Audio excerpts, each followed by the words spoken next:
Sir Jagan కనిపించడం లేదు sir. కనిపించడం లేదని ఎవరు చెప్పారు? లేదండి. అతను పారిపోబోయాడు. నేను వెంటపడ్డాను. భయపడి గోడ దూకపోయి కింద పడి మరణించాడు. మరణించాడు. అతని శవాన్ని పోస్ట్ మార్టం పంపించాం.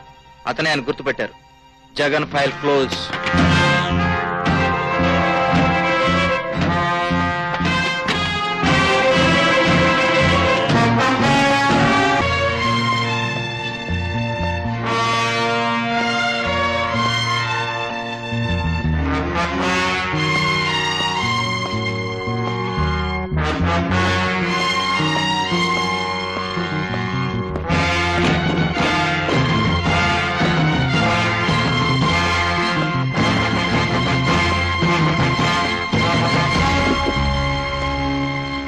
బాబు జగన్, ఇక్కడ నువ్వేం చేసినా ఏం జరిగినా ఎలా ఉన్నా బయట ప్రపంచానికి ఏమీ తెలీదు. ఇది నా శాంతి నివాసం బాబు. అనుక్షణం బయటపడాలనే ఆ అడుగులు కటకటాల నుంచి బయటకు వచ్చాక నీకేమనిపిస్తుంది? కటకటాలు లేని మరో జైల్లో పడ్డట్టు. అదేంటి, నీ మనసెంతో ఆనందంగా ఉండాలి. మనసు మనసు అదెక్కడుంది? మనసు చచ్చిపోయింది, గుండె రాయింది, మనిషి రాక్షసుడయ్యాడు. నిజంగా నాకు మనసే ఉంటే నేను మనిషినే అయితే నీతో ఎందుకు వస్తా? అదేమిటి? నువ్వు మనిషివి కాదని నాకు తెలుసు. నేను మనిషిని కదా? ఎలా తెలుసు? నేనెవరినో నీకు తెలియదు, నువ్వెవరవో నాకు తెలియదు. అయినా అధికారులను చేతిలో పెట్టుకుని చట్టాన్ని ఉల్లంఘించి ఉరితీయపడవలసిన వాడిని తప్పించి తీసుకొచ్చిన వాడి మనిషివెనవు. అదా, ఒక్కొక్కప్పుడు పశువులకు సమాధానం చెప్పడానికి మనుషులు పశువులు కాక తప్పదు జగన్. నీకు కావాల్సిందేంటి, నేను చేయాల్సిందేమిటి? నేను నిన్ను అడగాల్సిందేమిటి, నువ్వు నాకు చెప్పాల్సిందేమిటి? జీవితాలకు సంబంధించింది, దేశానికి సంబంధించింది. నువ్వు 2 ముక్కల్లో అడిగేస్తే 2 నిమిషాల్లో ఎలా సమాధానం చెప్పగలను చెప్పు. నీకోసం రోజులు నెలలో గడిపే అవకాశం ఓపిక నాకు లేదు. నన్ను జైలు నుంచి విడిపించావు, నీ రుణం తీర్చుకుంటానో నీకు సహాయం చేస్తాను. ఆ తర్వాత నా కార్యక్రమం వేరే ఉంది. చూడు బాబు, తుపాకీ చేత పట్టుకున్న వాడి గురి ఎప్పుడూ ఒక్కడి మీదే ఉండాలి. అప్పుడే అనుకున్న పని సాధించగలుగుతాడు. నీకేదో ముఖ్యమైన పని మిగిలిపోయింది. అది ఉండగా నేనేం చెప్పినా ఆ పని సక్రమంగా జరగదు. నాకేం తొందర లేదు, నేను ఇక్కడే వేచి ఉంటాను. నీకంటూ ఏదో కార్యక్రమం మిగిలిపోయిందన్నావే, అది పూర్తి చేసుకుని ఇక్కడికి రా. ప్రాణాలు తీసిన వాణ్ణి, చట్టాన్ని ఉల్లంఘించిన వాణ్ణి, ప్రభుత్వాన్ని ధిక్కరించిన వాణ్ణి. నీ కార్యక్రమం పూర్తి చేసుకుని రా, వేచి ఉంటానంటున్నావు. వెళ్ళిన వాడిని మళ్ళీ వస్తాను, నీకు నమ్మకం ఉందా? చూడు బాబు, నేను బయట ప్రపంచాన్ని నమ్మను. నేను నమ్మేది జైల్లో ఉన్న ప్రపంచాన్ని. ఎందుకో తెలుసా? నిజమైన గాంధేయులు జైల్లో ఉన్న మనుషులేనన్న నమ్మకం. సర్వమానవ సౌభాతృత్వం, సమసమాజం, సోషలిజం ఎలుగెత్తు చాటుతుంది ఈ ప్రభుత్వం. ఆ సమసమాజం ఎక్కడుంది అని అడుగుతున్నాను. ఆ సమసమాజం జైల్లోనే ఉందని సమాధానం చెప్తున్నాను. ఎందుకంటే కోటీశ్వరుడు మొదలు బిచ్చగాడి వరకు ఒకే డ్రెస్ వేసుకుని, ఒకే రకమైన బొచ్చెను చేత్తో పట్టుకుని, ఒకే లైన్లో నిలబడి, ఒకే ఆహారాన్ని తింటూ, ఒకే నేల మీద పడుకుని, ఒకే కుండలో నీళ్లు తాగే ఈ సమసమాజం ఎక్కడుంది అని అడుగుతున్నాను. అది జైల్లోనే ఉందని మళ్ళీ సమాధానం చెప్తున్నాను. అందుకే జైల్లో ఉన్న మనుషులంటే నాకు నమ్మకం. అందుకే నువ్వంటే నాకు నమ్మకం. వెళ్ళు బాబు, వెళ్ళి నీ పని పూర్తి చేసుకో. చూడు జగన్, నేను సమాజంలో చాలా పలుకుబడి గల మనిషిని. గతంలో ముఖ్యమంత్రిని. ఎంత సునాయాసంగా నిన్ను జైలు నుంచి విడిపించానో దాన్ని బట్టి నువ్వు గ్రహించుంటావు.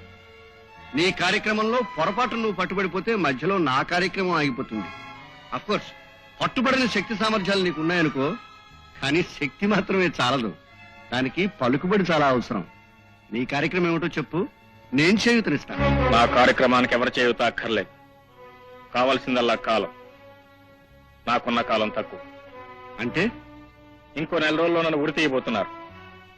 ఈలోగా నేను చేయాల్సిన పనులు చాలా ఉన్నాయి. నువ్వు జైలు నుంచి వచ్చేసావు, ఇక తిరిగి వెళ్లే అవసరమూ లేదు, ఉరి శిక్ష ప్రసక్తి లేదు. నేను శిక్షణ పొందిన రక్షణాధికారి. కోర్టును గౌరవించడం నా ధర్మం. అందుకే ఈ 4 రోజుల్లో నా కార్యక్రమం పూర్తి చేసుకుని ఉరి తీయబడే రోజుకు వెళ్లి చేరుకోవాలి. ఉరి తీయాల్సినంత ఘోరం నువ్వేం చేశావు? ఉరి శిక్ష పడ్డ వాళ్ళంతా ఘోరాలు చేసిన వాళ్ళనే.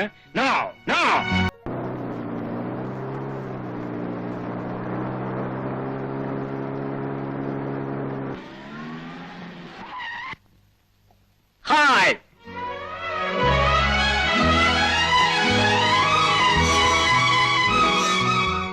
My darling where are you ఎలా ఉన్నావు ఓ చల్ here I am oh how are you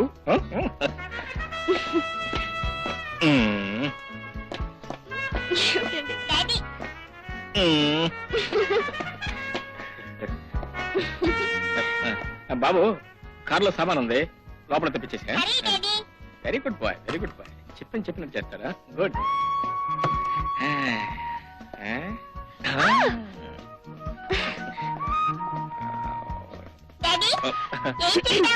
ఏం లేదు బాబు కార్లో సామాన్ ఉంది లోపల అప్పుడే వచ్చేసిందా తలిపేస్తా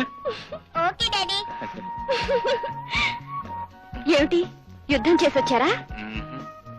యుద్ధం చేయబోతున్నా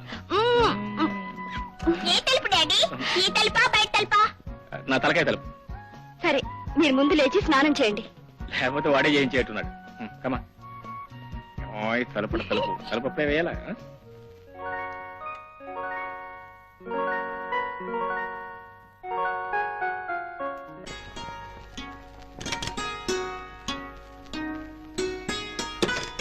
బాబు ఇక్కడ పడుకుని నిద్రపోతున్నాడు.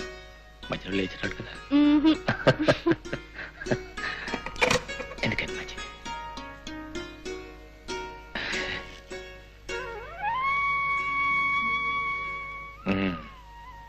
ఏం గుర్తొస్తుంది మొదటి రాత్రి మొదటి రాత్రి ఏమిటో అందులో ఏముంటుందో ఆ రాత్రి తెలియదుగా. మరి ఇప్పుడు తెలుస్తుంది. ఆ తర్వాత రాత్రి గుర్తుకొస్తుంది.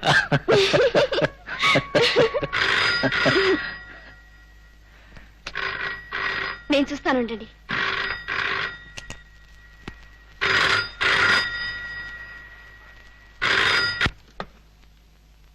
Hello,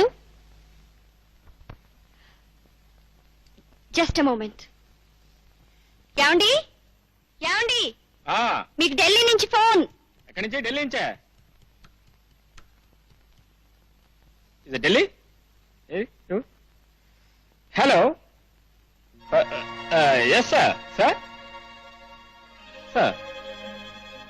all right sir. 10:30 train. My God, only half an hour left sir.